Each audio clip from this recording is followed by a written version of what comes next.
दोस्तों, आज मैं डिस्कस करने वाला हूं बीमा धारक को या पॉलिसी होल्डर को जो 3 बड़ी समस्याएं आ रही है। पहला, प्रीमियम को लेके, हेल्थ इंश्योरेंस का प्रीमियम काफ़ी बढ़ रहा है।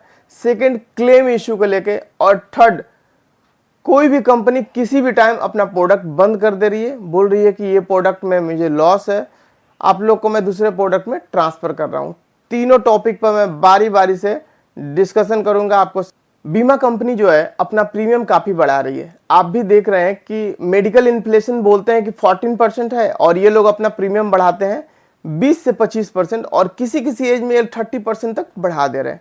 इसमें क्या होता है कि बीमा धारक को काफ़ी असुविधा होती है। पॉलिसी तो वो ले लिए लेकिन कंटिन्यू आगे नहीं कर पा रहे क्योंकि इतना प्रीमियम बढ़ गया कि वो देंगे कहाँ से। किसी का इनकम बहुत कम है तो किसी का क्या है कि वो लोन पर लेके आपका हेल्थ इंश्योरेंस करके रखें, ईएमआई फैसिलिटी जिसे बोलते हैं वो करके रखें। तो किसी का एज ज़्यादा हो गया या रिटायर कर गए और उनका प्रीमियम बढ़ गया, वो कहाँ से दे पाएंगे। इस कंडीशन में उन्हें मजबूरी में पॉलिसी को ड्रॉप करना होता है, अदरवाइज किसी अन्य कंपनी में पोर्ट करना होता है।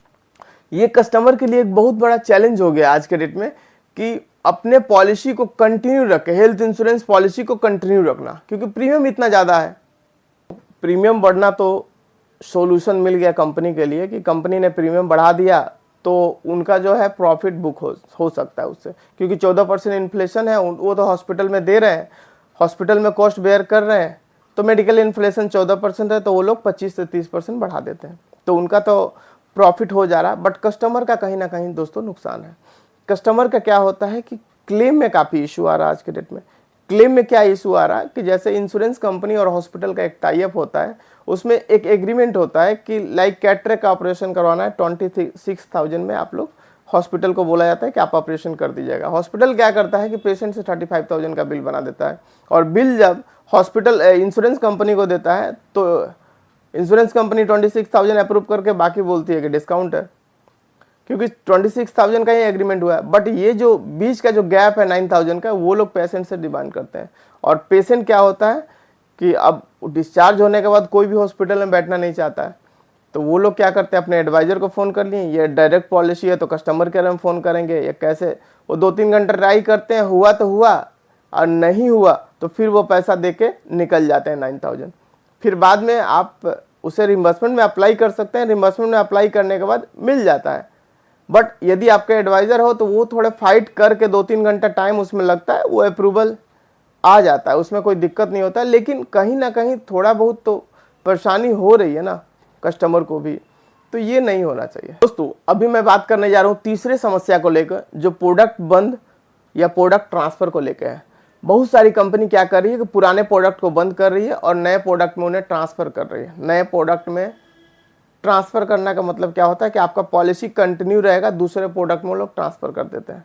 ठीक है, इसमें क्या होता है कि पुराना प्रोडक्ट का प्रीमियम काफ़ी कम था और नए वाले प्रोडक्ट जो नया वाला पॉलिसी है उसका प्रीमियम काफ़ी ज़्यादा है। तो मैक्सिमम लोग उस ज़्यादा वाले प्रीमियम को देने में असमर्थ होते हैं। जैसे रिटायर्ड पर्सन जिनका इनकम कम है या जो रिटायर कर गए, वो कहाँ से इतना प्रीमियम देंगे। 50 का प्रीमियम सीधे 80 चला गया, कहाँ से देंगे, पॉसिबल ही नहीं है। और इस कंडीशन में क्या होता है कि कस्टमर को काफ़ी ज़्यादा लॉस होता है।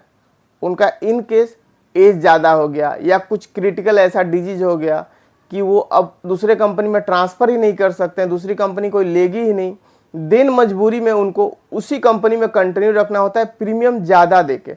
और सारे लोग कंटिन्यू भी नहीं रख सकते हैं क्योंकि प्रीमियम ज़्यादा देना सबके लिए पॉसिबल नहीं है, सबका इनकम एक समान तो होता नहीं है, तो कुछ लोग को पॉलिसी ड्रॉप करना होता है। ये सब सही नहीं है क्योंकि कस्टमर को काफ़ी फेस करना होता है। यार प्रीमियम आप बढ़ा दिए वो अच्छी बात है, प्रोडक्ट भी बंद कर दिए, प्रोडक्ट बंद करने के साथ कस्टमर को ट्रांसफ़र दिए वैसे प्रोडक्ट में जिसमें प्रीमियम ज़्यादा है। ये सब 2-3। तो दोस्तों, ये इन्फॉर्मेशन कैसा लगा मुझे कमेंट करके ज़रूर बताइए और इसी तरह के वीडियो को देखने के लिए मेरे चैनल को सब्सक्राइब कीजिए। और आप अपना बताइए कि आपका क्या इशू है, आपका प्रीमियम इशू है या क्लेम का इशू है या प्रोडक्ट ट्रांसफ़र को लेकर इशू आया है, मुझे कमेंट जरूर कीजिएगा, मैं इसका रिप्लाई करने का प्रयास करूंगा। और मेरे टेलीग्राम चैनल से जुड़ना ना भूलें क्योंकि वहाँ पॉलिसी वार्डिंग और रेट चार्ट ब्रोशर वगैरह सारा कुछ जो भी रहता है मैं उसे वहाँ पुट कर देता हूँ।